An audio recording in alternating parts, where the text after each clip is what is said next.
Welcome back to Teaching Videos, guys, where I bring you useful videos every week. So guys, in this video I will be telling you guys how to remove the flickering from your GoPro's footage in the indoor lighting conditions, and I'm going to show you how to fix that with easy steps. So first of all, as you can see, my video settings are 1080p and it is at 30 fps. So basically what you need to do in order to resolve this flickering option, you need to go into the preferences, and then you need to go into the regional option right here. So the settings might be in a different location according to the GoPro model number, so you need to check that, and you need to change the video format from NTSC to PAL like this. And now when you will record videos, your flickering issue will be gone.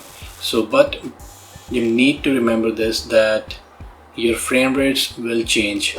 Like you can see, if you have 30 fps, then it will be 25 fps. If you have 60, then it will be 50 fps. So you have to do the little bit of trade-off in the frames in the fps section, but other than that everything is good, and now you won't be having the flickering in the indoor lighting conditions with the GoPro. So thanks a lot for watching this quick tutorial. I hope you really enjoyed this video, and if you did, give this video a big thumbs up and do subscribe to my channel for a lot more videos like this, and I will be catching you in the very next one, guys. Take care.